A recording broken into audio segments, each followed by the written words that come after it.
13 दिसंबर 2023 को बुध ग्रह वक्री होने वाले हैं। और जब भी कोई ग्रह वक्री होता है, अस्त होता है, मार्गी होता है या राशि बदलता है, तो उसका प्रभाव आपके जीवन पर हर तरह से देखने को मिलता है। कुछ पॉजिटिव भी होता है, कुछ नेगेटिव भी होता है। तो आज की इस वीडियो में हम बात करने वाले हैं बुध के वक्री होने का सिंह राशि पर क्या प्रभाव होगा, इसके बारे में। तो वीडियो को लास्ट तक देखें और चैनल पर पहली बार आए हैं तो सब्सक्राइब कर लें, तो जुड़ जाएं चैनल के साथ।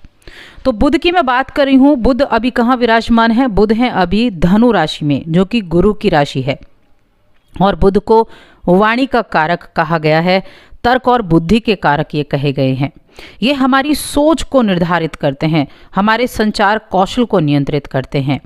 अगर आप देखें तो देखिए, ये सूचना का ग्रह है जो कॉमर्स, बैंकिंग, शिक्षा, लेखन, हमारा सेंस ऑफ ह्यूमर, मीडिया, इन सभी क्षेत्रों का प्रतिनिधित्व करता है। अभी ये धनु राशि में विराजमान है, लेकिन 13 दिसंबर को ये यहाँ पर वक्री हो जाएंगे। और वक्री होने का मतलब होता है कि उल्टी चाल चलना प्रतीत होता। देखिए, वक्री को देखकर अगर आप समझते हैं कि वक्री होना कुछ नेगेटिव चीज़ है या ग्रह कमज़ोर हो गया, नहीं। कोई भी ग्रह जब वक्री होता है तो वो बहुत पावरफुल स्थिति में होता है, यानी वो कमज़ोर नहीं होता, वो बहुत पावरफुल होता है, लेकिन उसके प्रभाव भी उसी तरह से बदल जाते हैं। अब सिंह राशि की मैं बात कर रही हूँ। सिंह राशि के जातकों के लिए आपने जो टाइटल थंबनेल है वो देख ही लिया है कि सावधान रहें और इन बातों का ध्यान रखें। तो कुछ ऐसी चीज़ें होंगी जहां आपको ध्यान रखने की आवश्यकता होगी, क्योंकि अभी ये वक्री अवस्था में 28 दिसंबर तक रहेंगे। हालांकि जब दूसरे ग्रहों का इनके साथ परिवर्तन होगा, दूसरे ग्रह इनके साथ बैठेंगे बुध के साथ, तब उनके प्रभाव में परिवर्तन जो वो बदल जाएगा। 16 दिसंबर तक यहाँ बुध वक्री अवस्था में अकेले बैठे हुए हैं, लेकिन 16 दिसंबर को आपकी राशि के, सिंह राशि के स्वामी सूर्यदेव यहाँ आ जाएंगे, तो बुधादित्य राजयोग बन जाएगा। तब इनका परिवर्तन जो होगा, वो प्रभाव जो है वो बदल जाएगा। और 28 को इनका खुद का राशि परिवर्तन हो जाएगा। ये वक्री चाल में उल्टी गति से वृश्चिक राशि में पहुंच जाएंगे, तो तब भी इनका जो परिवर्तन है वो चेंज हो जाएगा।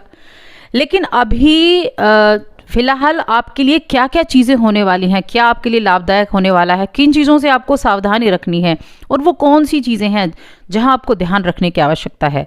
साथ में वीडियो के अंत में मैं आपको ऐसे उपाय बताऊंगी जो आपको ज़रूर करने हैं, क्योंकि वो उपाय ऐसे हैं जिन उपायों को करके आप इनकी जो नेगेटिव चीज़ें होंगी उनसे काफ़ी हद तक बच सकते हैं। तो सिंह राशि के लोगों के लिए बुध जो है वो इनके लाभ भाव के स्वामी है, 11वें भाव के, और साथ में ये इनके धन भाव के भी स्वामी हैं, यानी कि आपके धन की स्थिति को देखते हैं।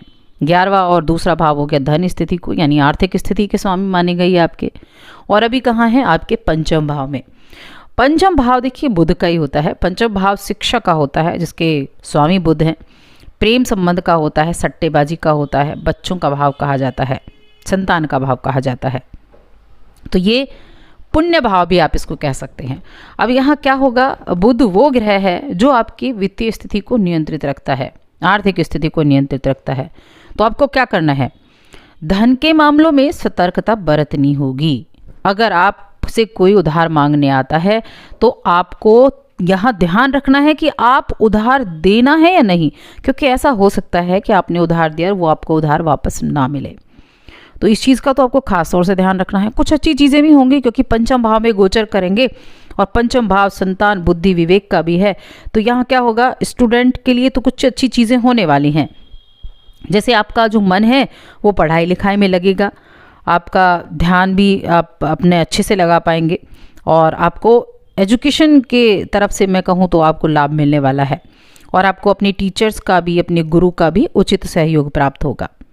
साथ ही साथ आप लवमेट के साथ रिश्तों में आपकी मधुरता बनी रहेगी, वहाँ भी आपके रिश्ते अच्छे दिख रहे हैं। अब कुछ मैंने कहा कि उपाय करेंगे तो उनमें ज़्यादा सावधानी मिलेगी।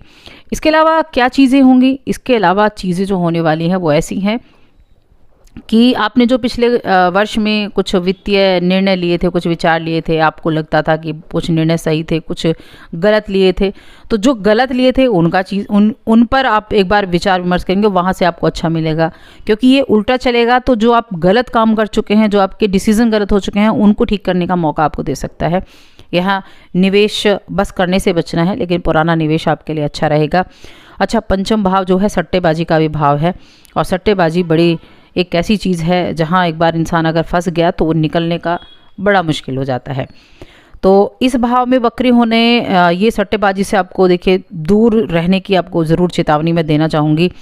शेयर मार्केट में पैसा इन्वेस्ट नहीं करना है और सट्टेबाजी में तो बिल्कुल भी नहीं करना है, क्योंकि यहाँ आपके लिए बिल्कुल भी एकदम योग नहीं है कि आपको अच्छे रिजल्ट प्राप्त हो पाएंगे।